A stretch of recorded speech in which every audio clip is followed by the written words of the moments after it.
Good afternoon, Steel City. Welcome to the Yinzer Report on IE Sports Radio, your direct feed for all that is sports. Our 34th edition will be live from the original podcast room of the Black and Gold paraphernalia. On today's show, a football extravaganza, NFL, NCAA, and a small comment or two on the Pirates. Did I say football? The Big Panthers get their 2024 season underway with a win in Pittsburgh.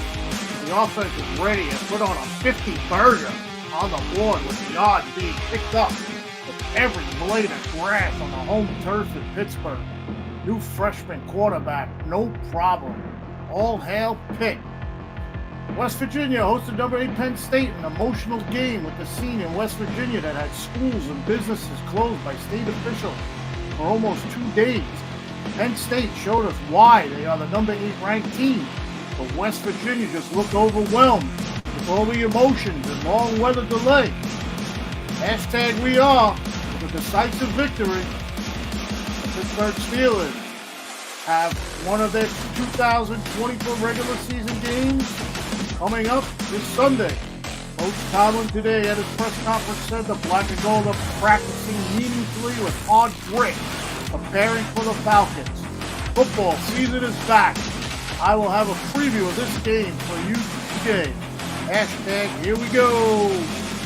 Pittsburgh Pirates season for a playoff spot is long past and by. But it's that old saying for the Buccos, wait till next year. I have some comments on the Pirates as well. Hello, Steel City, Pittsburgh. Please come join me on the 34th episode, 13th live edition of the Yinzer Report on IE Sports Radio, your direct feed for all that is sports. Let's go!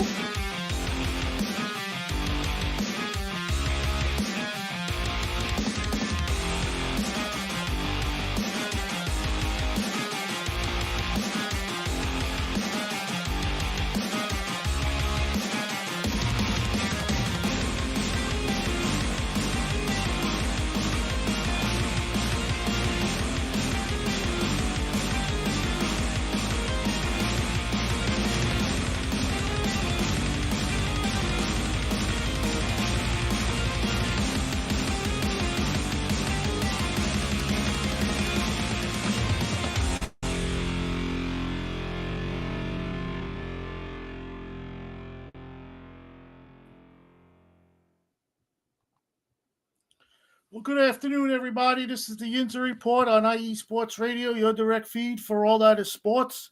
Happy day after Labor Day. Hope everybody out there is doing well.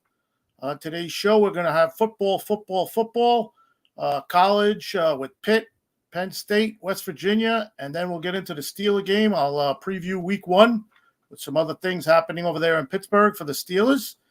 As you know, this is IE Sports Radio, your direct feed for all that is sports. This is the Yinzer Report. I want to get right into some sponsors that are very important to us. That's going to be Planet Jerky, Premium Biscuit Beef Jerky. This brisket beef jerky is low in sugar, high in protein, and the jerky that's on another planet. So we're going to get into that. We're going to get into Seal the Deal Wax Seals sponsor. That is Cecilia B. with her wax seals for special occasions coming up, weddings, whatnot. Maybe you want to send a letter to your school teachers coming up. Who knows? We'll see. But check out Seal the Deal Wax Seals. And also you're going to hear from IE Sports Radio, the reason why I am here. You'll hear that great new track put up by our boss, Larry B. And it's a great drop. You'll hear all that. So let's get to all that. And again, this is IE Sports Radio, your direct feed for all that is sports. Here is the sponsors.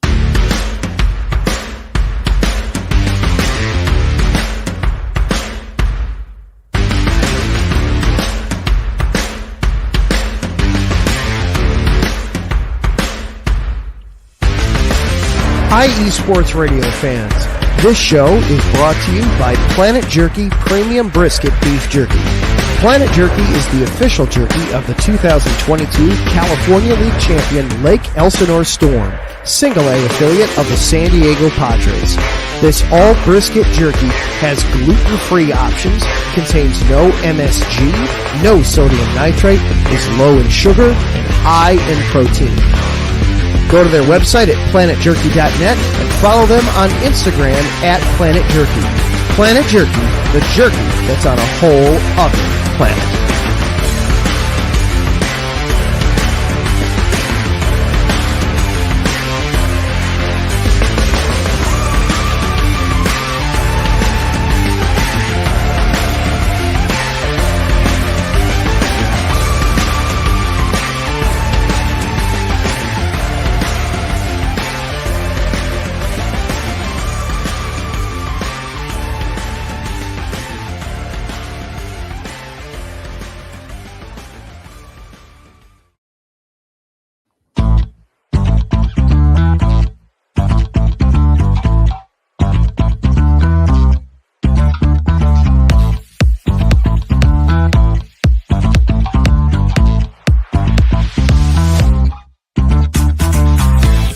Hey there, IE Sports Radio fans. Be sure to check out our sponsor, Seal the Deal Wax Seals by Cecilia B. You just finished your very own wedding or baby shower invitations and you're looking for that extra special touch? Maybe you just wrote a letter to a relative or a friend and you want to add to their smile when they receive it. Then seal the deal with Cecilia's handmade sealing wax stamps for your invitations, letters, and gifts. You bring the deal, we'll bring the seal. You can find them on Instagram at sealthedeal_wax stamps and on Facebook, Seal the Deal Wax Seals.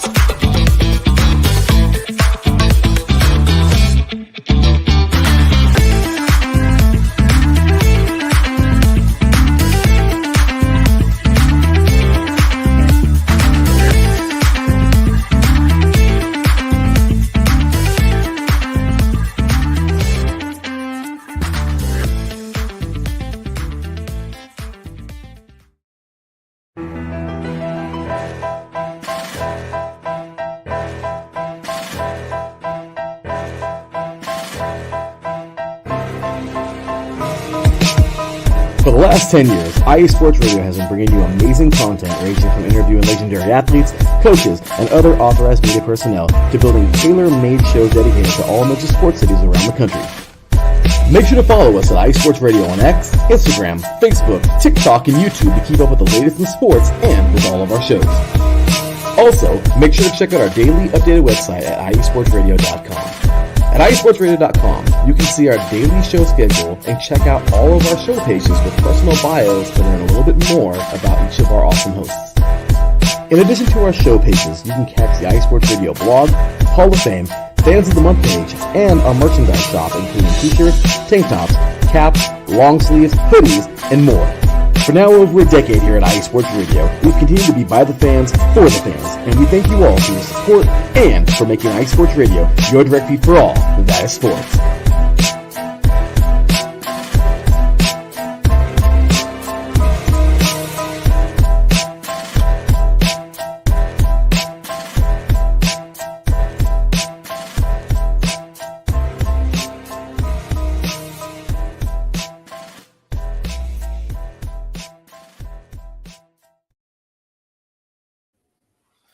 All right, welcome back. So there they are. Those were the three sponsors. Very good job by all. That's Planet Jerky, Beef Jerky, Seal the Deal Wax Seals, and, of course, IE Sports Radio, the reason why I am on the air. Okay, so let's get into our football extravaganza for today. So today is Tuesday. The games were this past weekend on Saturday. So we'll get into the Pitt Panthers first. And this will be my first time on the Yinzer report, basically going over college football for the Pitt Panthers, because when I started here, I started late into the new year last year, and basically college football was already over.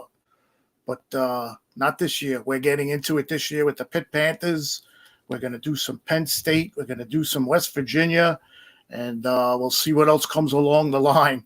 There's a lot of football being played in Pittsburgh, in the Pittsburgh area in Pennsylvania.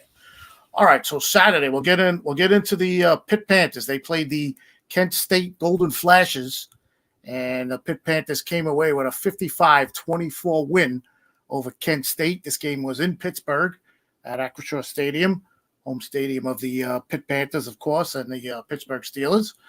And we'll get into the game. And something happened before the game, actually, a couple of days before. And with the season of what Pitt was seeing ahead, with bounce-back performances and results from last year before kickoff, the Pitt Panthers were dealt a tremendous blow, especially to its offense. Head coach Pat Narduzzi announced that Doak Award nominee for this year, but now no more, Rodney Hampton Jr., was declared ineligible for the 2024 season. That was on Friday. There was no reason given, and he remains a member of the team and is allowed to practice. Hammond was the returning starter at running back after leading the last season the team with 564 yards and 4 TDs. Coach Narduzzi announced Desmond Reed would be the starter at running back. Desmond Reed was a transfer in the offseason from Western Carolina, where he played for new Pitt coordinator Cade Bell. So he followed him to Pitt. So they were dealt that hand before the beginning of the game. The game came along, and Pitt won the toss, and they elected to receive the kick, believe it or not. And usually in Pittsburgh, so used to the Steelers that they defer the kick and they put the defense on the field, but not Pitt.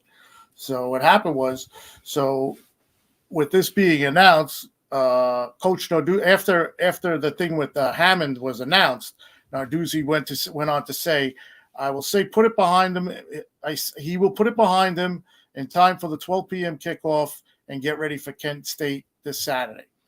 So coming into the game, he named Eli Holston, a transfer from Alabama, as the starting quarterback, but he emphasized that quarterback Nate Yarnell would get a chance to see some action as well, so he can determine who would be the quarterback for Pitt, because there was a controversy going on between the two of who was going to start.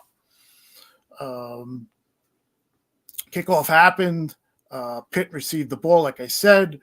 After that, Eli Holston, I tell you, this kid, I watched the whole game, and this kid was amazing.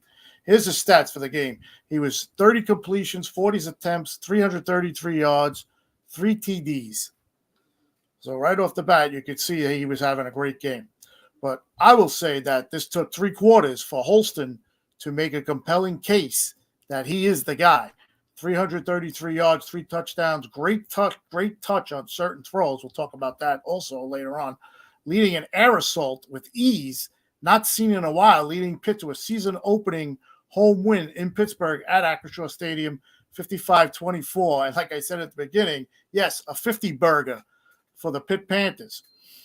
Holstein was 30 of 40, 30 completions out of 40 passes. His efficiency while operating under first-year offensive coordinator Cade Bell in the up-tempo system worked out well. Getting back to the start of the game, like I said, Pitt received the kickoff. The Pitt Panthers displayed on all three. They displayed all 3 phases in the opening of the game.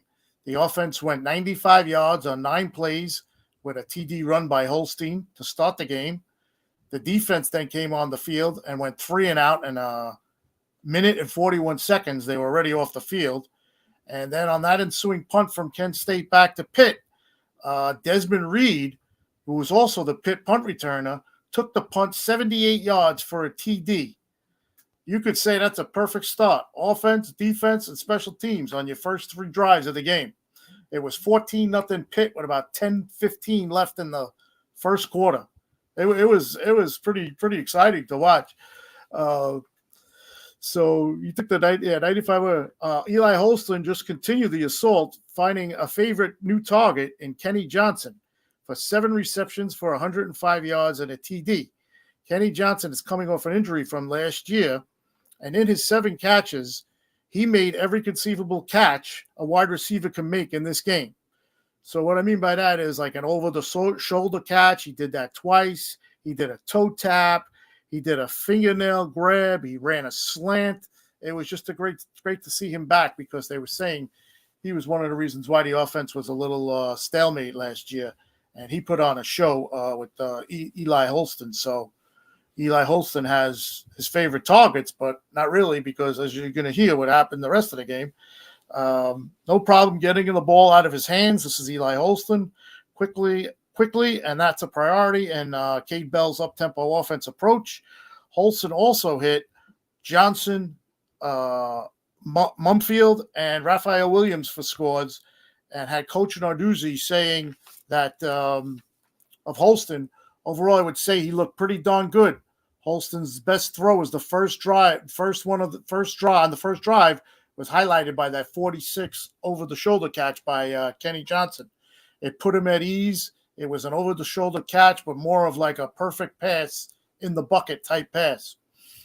The game also cannot go out mentioning with Desmond Reed, running back kick returner, also looking to excel in the Cade Bell up-tempo offense following the coach from West Carolina to Pitt. Reed put up 231 all-purpose yards, scored 2 TDs, rushing, and a punt return, as mentioned, and did it all without Pitt having Rodney Hammond Jr. It was a great start for the whole Pitt offense. And reason that being, they rolled up 554 total yards in offense. It was an encouraging debut coming off a 3-9 season in which the Panthers finished last in the ACC in points and yards. Those struggles led longtime Pat Narduzzi, of course, to hire the 31-year-old Bell to bring the Panthers into the 21st century. The early returns were promising, something Narduzzi saw coming when Holston, Reed, and the rest of the offense wrapped up immediately Friday. There was bounce among the group. They had been lacking for a while. Then the group went out and backed it up. And Narduzzi went on to say it was a tribute to our staff, Coach Bell, and what he's brought to the offense. Narduzzi said it was important to come out there and put some points up like they did.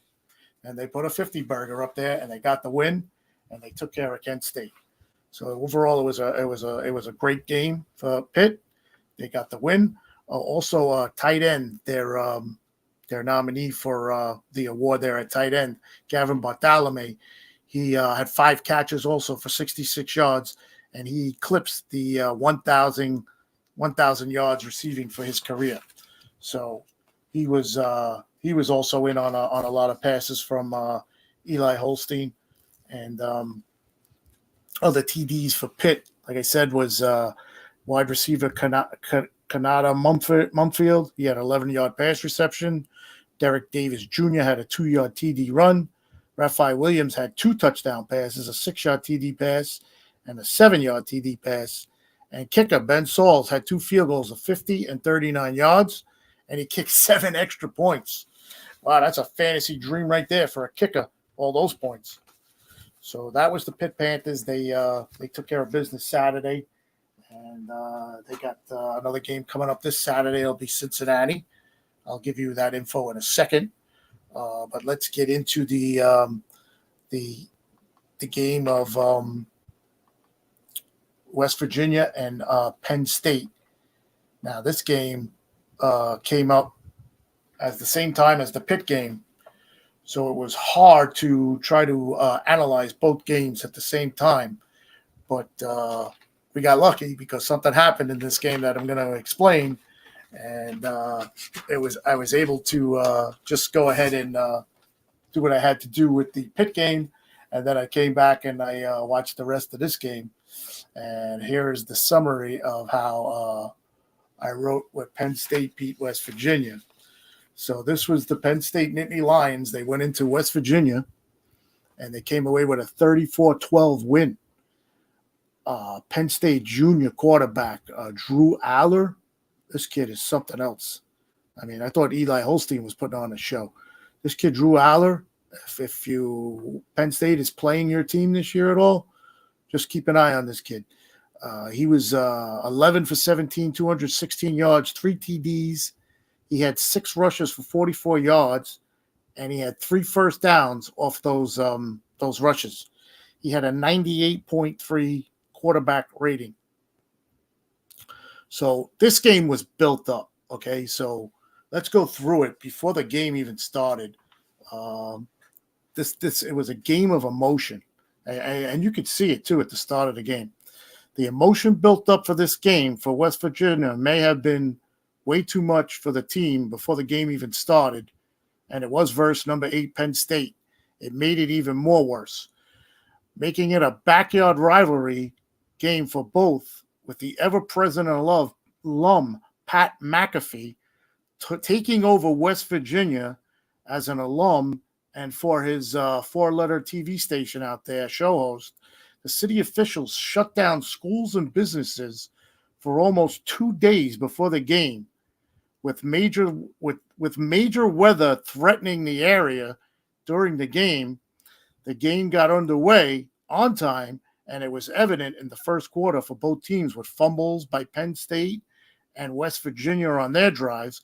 West Virginia being lucky, they recovered 3 of their own fumbles. I think I checked that later on. I think they actually lost 2 of them. They didn't recover 3 of them. I think there were replays, and it was said that they lost the ball. What the game came down to was the first team that would reel in the emotion and put their football skills on display, and rhythm would pull away with rhythm, and the display and rhythm would pull away in this game. Penn State's quarterback, as I just mentioned, Drew Aller, was that player, finishing the game with 3 TDs passing, with each completion being as smart as a quarterback can throw and place a football. That's what I'm saying. If you could get a chance to watch this guy play, I mean, I don't know if he's going to play like he did Saturday, but every play, every pass he threw was smart. It was precise. There was no way of anybody picking it off or batting it down, and he was on the money.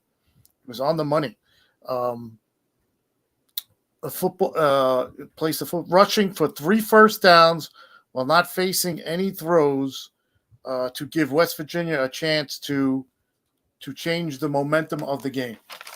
So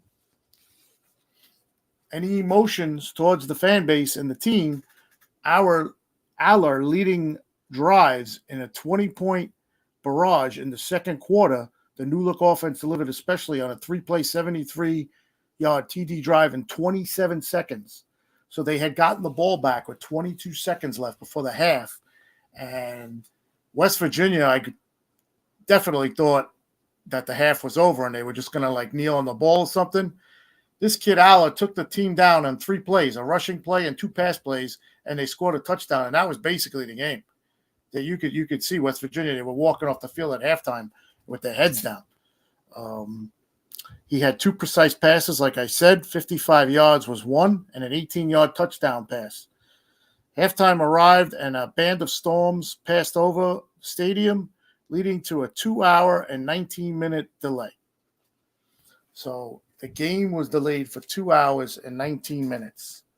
There were storms in the area. It looked like a scene out of a movie. And it was dark. It was bright. It was dark. It was lightning all over the place. And so the delay came. So we got a football delay again, but this was in West Virginia. And I just want to go over something about weather delays that I did not know. I was given this information by one of our other future co-hosts, and she's a production manager here at IE Sports Radio. Her name is Angela Weinstead. She had given me this information Saturday about the delays because she was up to par on it. And here's what she told me. And I never knew this, but I guess this is what happens.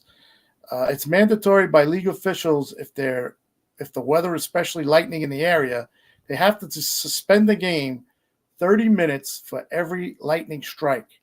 Normally, it's in a 15-mile radius.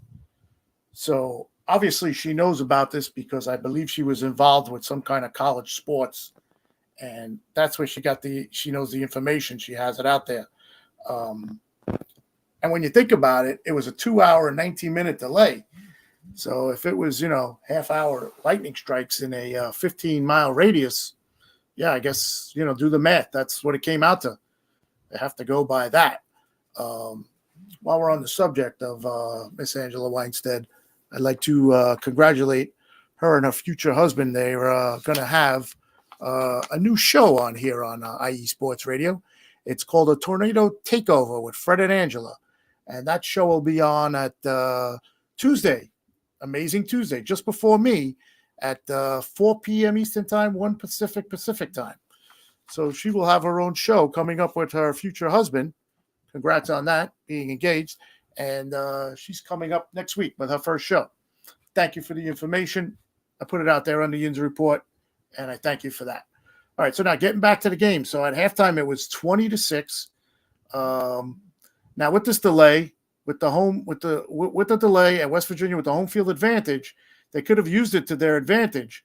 And what I'm saying is the whole first half, now on video and tablets in the stadium, the West Virginia coaching staff had much time to watch the whole first half, change the emotion again, but Penn State showing why they are the number 8 ranked team in America, stuck to their own game plan of being precise with the defense, just shortening the field on each possession that West Virginia had actually through the whole game.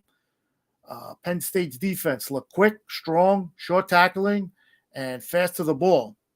West Virginia was shut down in the second half. The West Virginia quarterback, a great running quarterback, as we all know, the quarterback's name is Green, was held to 5 yards rushing. They really clamped down. They did a great job on him. And he's being chased all over the field. He did have a fumbled snap that was recovered in the first half. But Penn State D was up to the task, allowing only 161 passing yards and 85 yards rushing. They had 1 interception, 2 fumbles recovered. And comments after the game, Penn State coach Joe Franklin, we got it today, but we've got to do it week in and week out.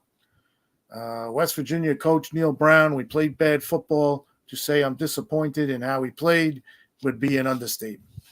Yeah, he was not happy. The team was a wreck. They you could see it at halftime. They're just walking with their heads off the field. One of the stat was the Mountaineers. They had the ball 5 times inside Penn State's 30 and came away only with a touchdown and 2 measly field goals. That's what I'm saying. How Penn State, when the field was short, they clamped down and the defense tightened up, and it became evident in the second half. It was really brutal. There's a couple of takeaways from the game for Penn State. The Nittany Lions dominated the line, both sides of the ball. Aller was able to look for his receivers without much pressure, and West Virginia's running attack, which was 3rd in the FBS last season, was limited to 85 yards. Again, we're talking about the defense, how great they were. And for West Virginia, the takeaway was the Mountaineers have lost 4 straight season openers. Kind of easy to see why they were down at halftime. They probably knew they were going to lose. That's never happened before in 132 seasons of football. They've also lost 7 consecutive times to ranked opponents. So that was the football for West Virginia and Penn State. This week, games coming up for both teams are Pitt will be at Cincinnati Saturday. That's a 1:00 game. Cincinnati is also 1-0. Bowling Green will come to Penn State. They're 1-0. They'll be at Beaver Stadium to play Penn State, also at 12 p.m. on Saturday. And then you got Albany. Albany's 1-0. Albany, New York, coming in to play West Virginia 0-1 at West Virginia. That's at 6 p.m. on Saturday. So those are the 3 games coming up for each team. And I'll put this out there right now. I think all 3 of them are going to win. I think Pitt is going to win. I think Penn State is going to win. And I think West Virginia is definitely going to bounce back with a win. So that does it for the college football. Just want to mention something, that another first-time thing that I'll be doing here on on the Yinzer Report. I just want to mention the Pitt Panthers women's volleyball team. They are ranked number 3 in the country. And let me see if my man Terran is out there. There he is. He's out there. Terran is out there. Terran, check the chat before I get into this. Good evening, Ralph. Have an awesome show. Good evening, Ralph. Have an awesome show.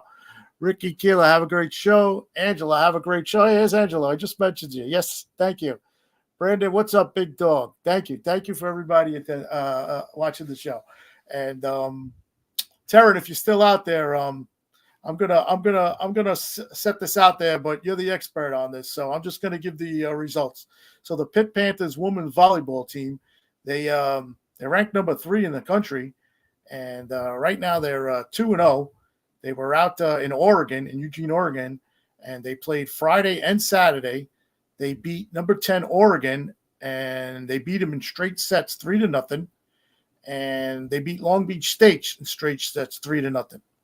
Now, I have to get into some of the major players. I'm not sure who they are, but from what I was able to gather, both games were dominant and hard fought by the Pitt women, and they came away with 2 wins out in Oregon. And like I said, they are the third ranked team in women's volleyball, and they are at home tonight at Fitzgerald Fieldhouse. They're playing Buffalo. So if you can go to Fitzgerald Fieldhouse and catch that, you could see some good volleyball being played by the Pitt women. All right. So what we're going to do now is we'll take a break. This is the Yinzer Report on IE Sports Radio. And when I get back, we'll get into the Steelers' first game of the season coming up. And some other things. We'll get into a little have a little comments about the Pirates. And we'll do all that coming up when we get back. This is the Yinzer Report on IE Sports Radio, your direct feed for all that is sports.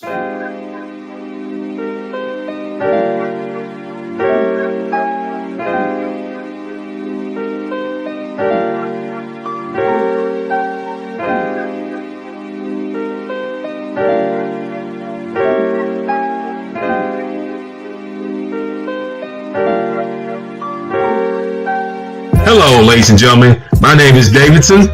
It's your boy, Notorious Lava. And we are the hosts of Fast Break here on IE Sports Radio, where we discuss everything in the world of basketball from prep to the pros. You guys should definitely check us out, man. Sunday, 8 p.m. Eastern, 5 p.m. Pacific. We got all the basketball information you guys need, so we look forward to you guys listening in. And please do, because we are the best basketball show on this side of the Mississippi. And please do check us out on Twitter at FastBreakISR. D-Lock, where's our time again?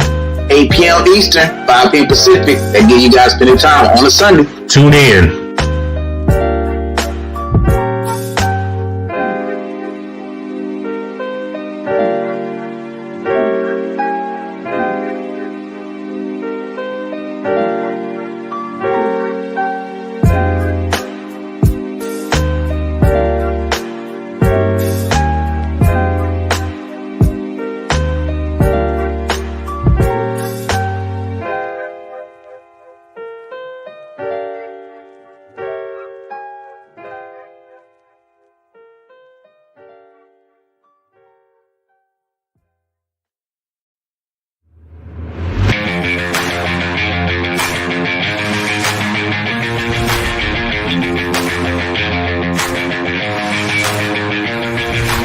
What's happening, sports fans? Are you a fan of Southern California sports? Are you looking for a show hotter than a hot summer day in California? Then look no further than the SoCal Supreme Sports Show, where I talk about all things Southern California sports. That's right, all sports teams from Southern California. From the hard-hitting tackles of the NFL, to the killer crossovers and big three-pointers of the NBA and WNBA, to the grand slams of the MLB, to the bone-chilling goals of the NHL, and to the booming kicks of the MLS. The SoCal Supreme Sports Show has it all for you. Oh, and let us not forget about the college sports as well. So join me, Taryn Rodriguez, every week here on IE Sports Radio, your direct feed for all that is sports.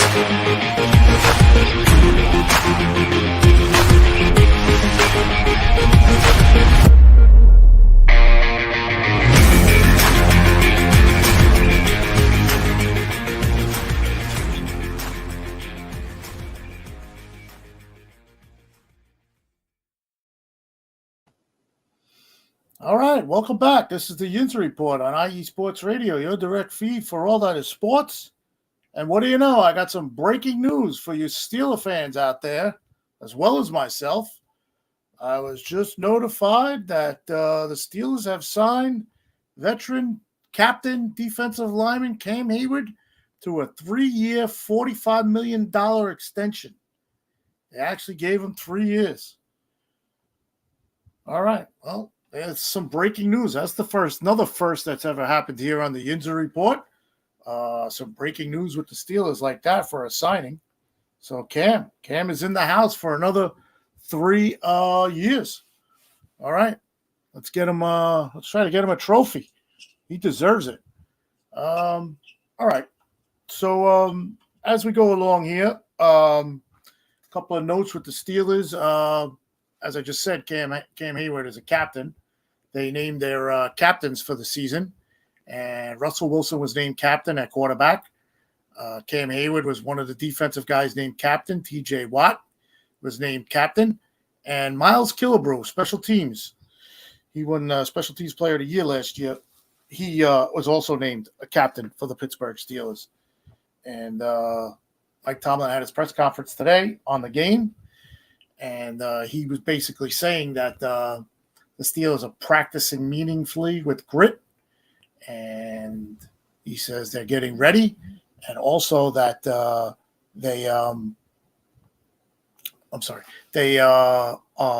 he is not worried about the wide receiver room. Also last week, finally, Brandon Ayuk, who finally decided to sign with the 49ers while he had everybody on puppet strings or whatever was going on there, he decided to go back to San Francisco. So the dreams of the Steelers getting that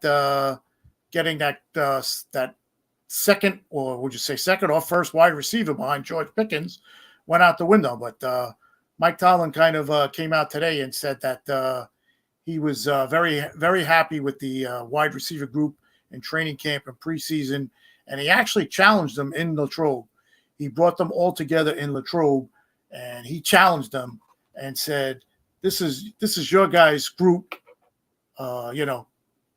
Make it happen, because basically this is going to be the group." So he challenged them, and they responded for Mike Tomlin in the preseason. And we'll see what happens. Russell Wilson's going to be the starter, and he's named captain. So I did hear something today that somebody was not really fond of making Russell Wilson the captain, because he felt like, how are you going to have Russell Wilson as your captain, and he's possibly going to be benched in about 5 games? You're going to have your captain standing on the sideline and the water bottles out to the court. Oh, my God. The things people think of. It's the beginning of the season. Let it happen first. Let it happen. It's too much out there of going ahead. Just let's get through game 1 first. All right. Speaking of game 1, I have a little preview here. So, as you all know, football starts this week. Thursday will be the Ravens at the Chiefs, and let's go Chiefs in that game. But no, we're playing. We'll be in Atlanta. We have the Atlanta Falcons week 1 on the road in Atlanta. And the Steelers are going to open their 2024 season on the road versus Atlanta. The Steelers, again, start on the road, although last year they started at home versus San Francisco. And that was the first time in like 5 years. And it didn't go too good, so it might as well should have been a road game. They should have started on the road and took a beating. But in looking at this game, the Falcons start the season in better shape than they were last season. Of course, the addition of Kirk Cousins at quarterback. Our Steelers come into the game, I want to say improved, but I feel like they still are, and it still feels like they are in preseason mode. So now I did these notes before Mike Tomlin came out with his press conference today, but by him saying they've been practicing meaningfully with grit, hopefully they're out of preseason mode. So I'll go on. As I look into this game, I feel as good as our defense is, they're going to have to be better. They are on the road in Atlanta, and Atlanta has one of the most dangerous running backs in the game in Bijan Robinson.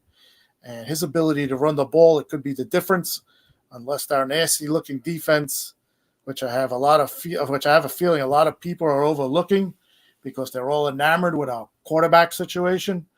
Have a ton of run stoppers up front, led by the aforementioned recently signed breaking news Cam Hayward and Keanu Benton. In the middle, you got Patrick Queen, who's wearing the green dot this year. The Steelers haven't had somebody wear that green dot that can control the defense in a long time. This is going to be great to see him with the green dot running the defense. Of course, he'll be there with Elandon Roberts, two really good ball hawks. And you could throw in the rookie Peyton Wilson for every now and then for a play. And the front seven, I think, will be tough. I think they're going to play a tough game in Atlanta. They're gonna show up. So we'll see what happens with the defense. Now, that's the front seven. Let's not forget about our major pass rushers, T.J. Watt and Alex Highsmith, with probably Nate Herbig's probably going to come in a lot and being pressuring on the side there. And the fact that Kirk Cousins is not fleet of foot, the rushers can bear down on him and get enough time to get to him, while Minka and Joey Porter lock up notable offensive weapons, Drake London and Kyle Pitts. It sounds like an impossible task, just mentioning Cousins, Robinson, Landon, and Pitts, but we all know the Steelers' defense is game, and it'll give the effort necessary to help our offense with some starting points of good field position.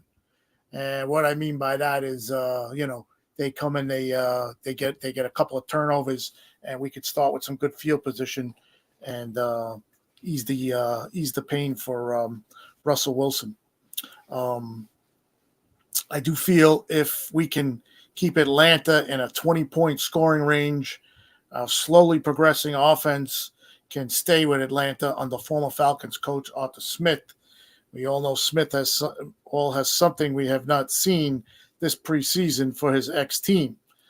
So what I meant by that is he's got something up his sleeve that we have no clue that they've been practicing, and I could see it coming, whether it's a play or Justin Fields comes in and does something out of the realm is going to be there Sunday.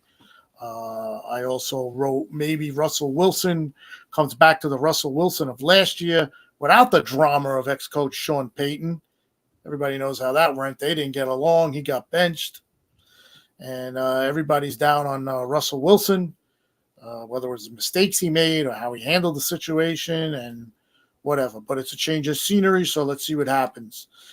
His stats, if he can come up with any type of stats like he had last year, it's something the Steeler fan base has not seen.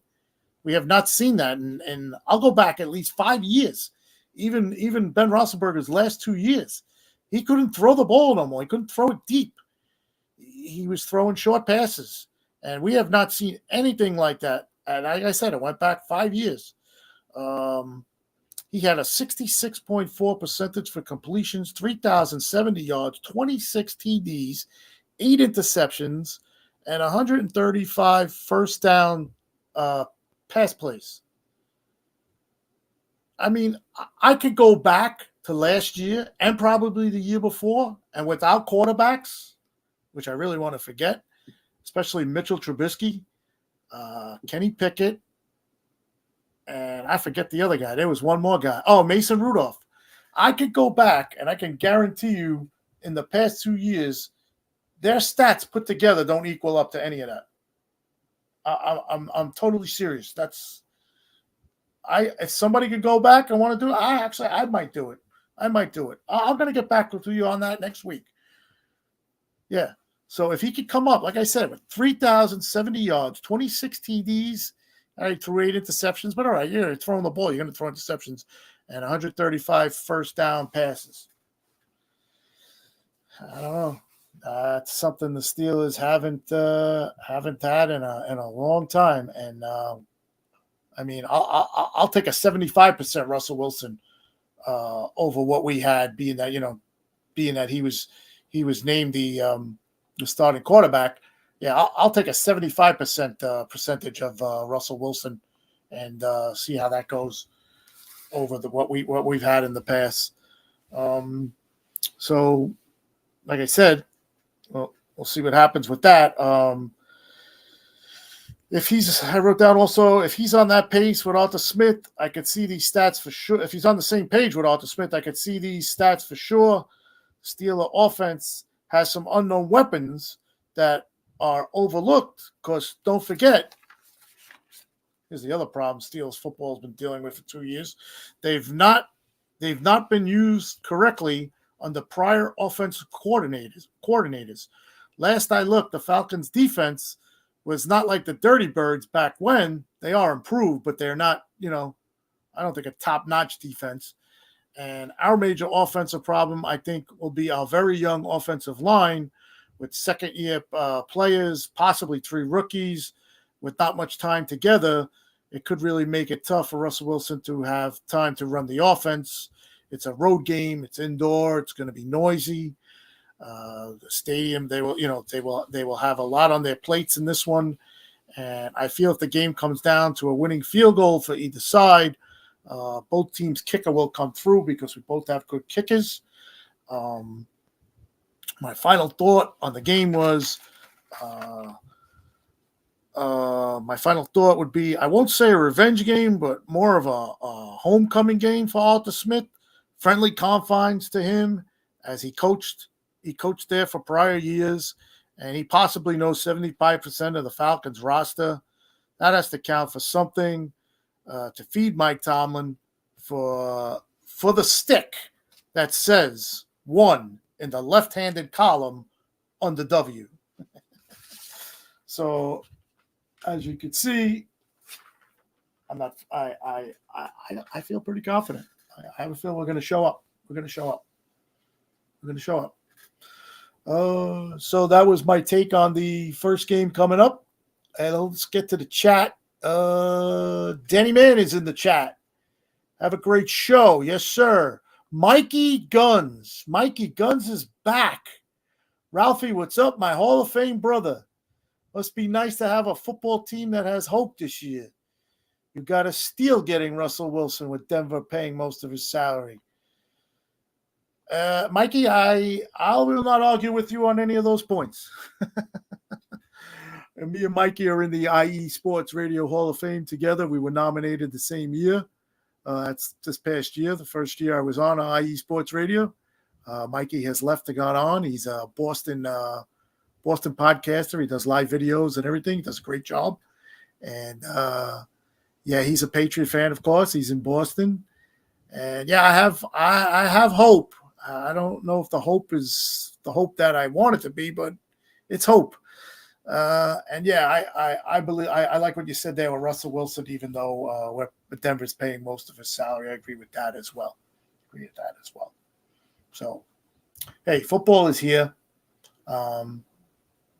We'll be getting more into the Steelers every day as the games go on, and we'll recap everything and things that are happening. That was pretty cool, but I like that I had that breaking news on the air for the first time. That was pretty cool.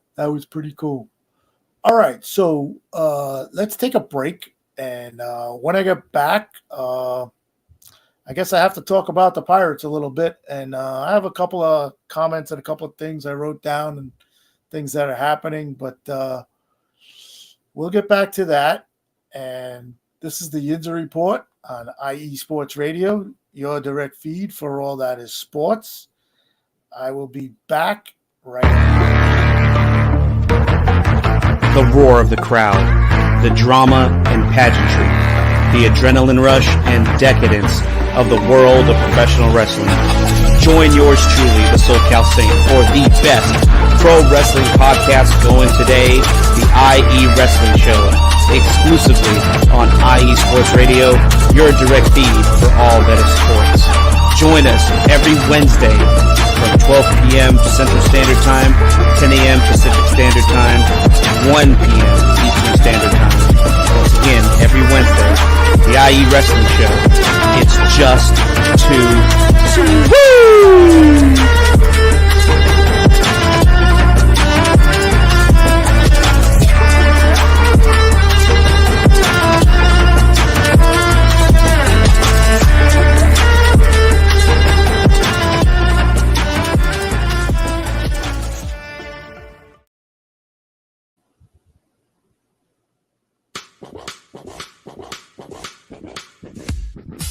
Hello, sports fans. It's me, your boy Larry B, and I want to walk you through the world of sports. No, not just the mainstream major TV deal type sports, although those are important too. But let me be your guide through your journey of all sports, from college to the pros, the minors, and everything in between. Each week, we are talking sports galore with true diehards just like you from a hardcore fan's perspective that's sure to quench your thirst around leagues you may know all too well and some you may even discover here. That's right, sports fans. If you love sports of all kinds, enjoy hearing amazing sports stories, and respect all sports because you know how difficult any of them can be to play or compete in, then this is your show. Join me, your boy Larry B, on The Defining Moment each week here on IE Sports Radio, your direct feed for all that is sports, and let the sports come to you.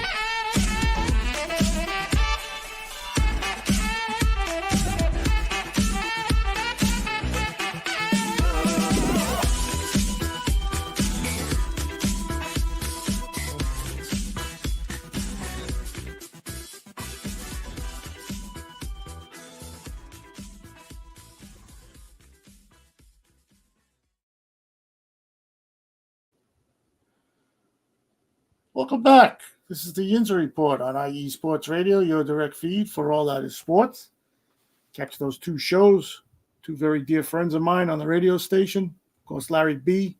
That show has some for me, it has some good vibes. And Martine from the SoCal Saint with the wrestling show. Great show. You're into wrestling. All right, so let's get into the Pirates. Of course, they're still in last place. They've been in last place, feels like, for 2 months now. And they're 64-73, last place, the NL Central. And I went back and I looked at, remember when they started out 10-4? That was a long time ago. The All-Star break, they were 55-53.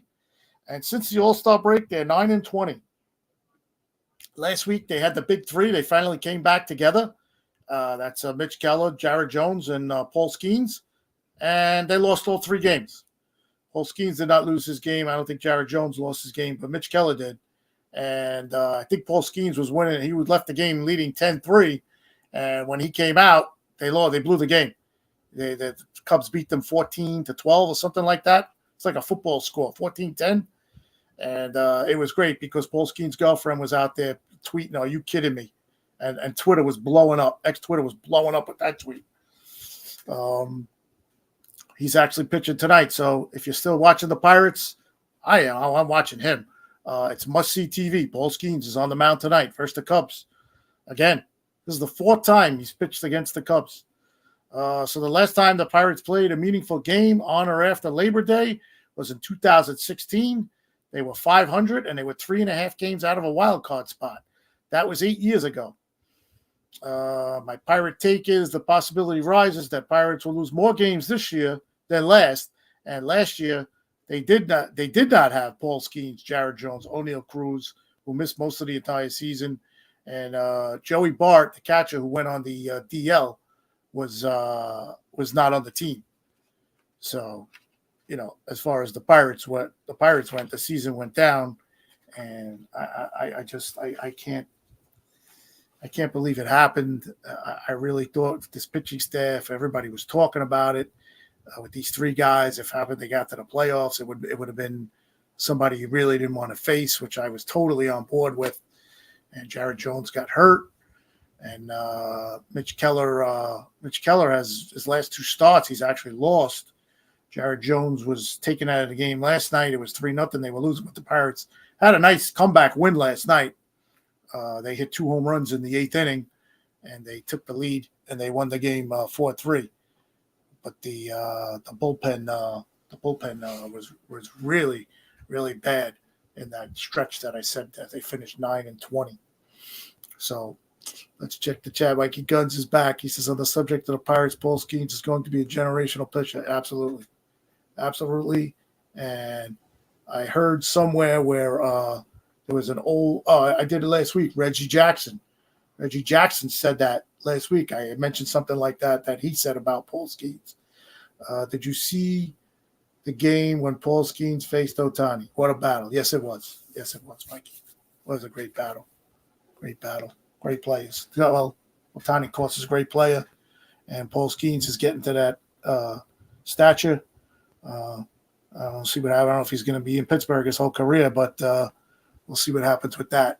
But right now, he's Pittsburgh sports. He's a great pitcher, and like I said, like I have up there on my banner, this the playoff aspirations. Wait till next year.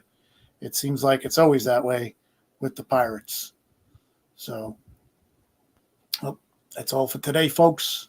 This has been the Yinzer Report on IE Sports Radio, your direct feed for all that is sports. We will be back next week, of course. We will have more college football. We will have Pittsburgh Steelers' first game. And we'll go through all that next week. And we'll even give a report on how Paul Skeens does tonight.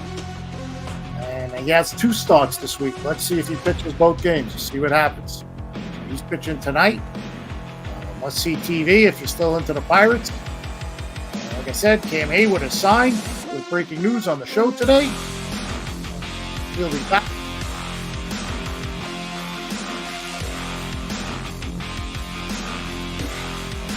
Take care.